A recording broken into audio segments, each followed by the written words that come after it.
माँ बनना केवल एक सुखद अनुभव ही नहीं, बल्कि एक जिम्मेदारी भी है। जब माँ गर्भावस्था में होती है, तो उसका हर विचार, हर भावना, हर संस्कार उसके गर्भस्थ शिशु तक पहुँचता है। यही कारण है कि प्राचीन काल से ही गर्भवती माताओं को गर्भ संस्कार कथाएं सुनाई जाती थी। आज हम सुनेंगे श्रवण कुमार गर्भ कथा। यह केवल एक कहानी नहीं है, बल्कि मातृपितृ भक्ति का जीवंत उदाहरण है। यह कथा शिशु को सिखाती है कि माता पिता की सेवा सबसे बड़ा धर्म है और यही जीवन का सबसे बड़ा पुण्य है। कथा का प्रारंभ अयोध्या से होता है। महाराज दशरथ अपने महल में बैठे चिंतित थे, मेरी संतान होगी या नहीं, और यदि होगी तो कैसी होगी।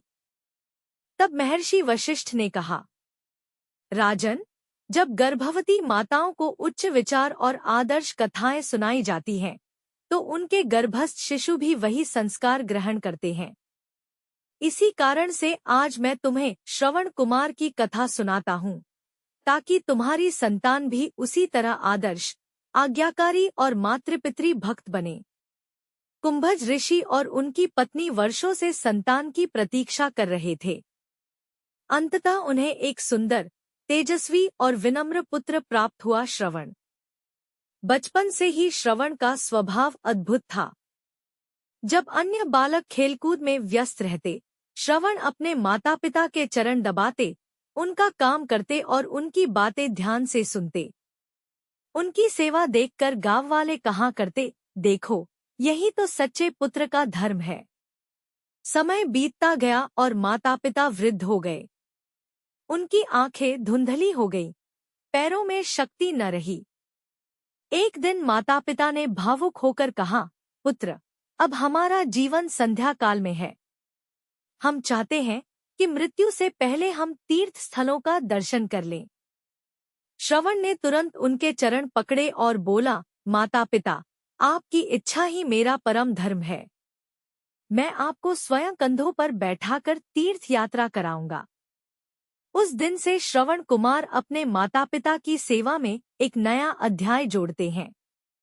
श्रवण ने बांस की एक बड़ी कांवड़ बनाई, दोनों सिरों पर पालकी जैसी टोकरी बांधी और उनमें अपने माता पिता को बैठाया। सुबह सुबह वे कंधों पर कांवड़ रखकर निकल पड़ते। कभी वे तपती धूप में चलते, कभी घने जंगलों से गुजरते, कभी तेज बारिश में भीगते, कभी ठंडी हवाओं में कांपते। लेकिन उनके होठों पर हमेशा मुस्कान रहती, क्योंकि वे जानते थे, माता पिता की सेवा ही भगवान की पूजा है। श्रवण ने बांस की एक बड़ी कावड़ बनाई, दोनों सिरों पर पालकी जैसी टोकरी बांधी और उनमें अपने माता पिता को बैठाया। सुबह सुबह वे कंधों पर कावड़ रखकर निकल पड़ते। कभी वे तपती धूप में चलते, कभी घने जंगलों से गुजरते, कभी तेज बारिश में भीगते, कभी ठंडी हवाओं में कांपते।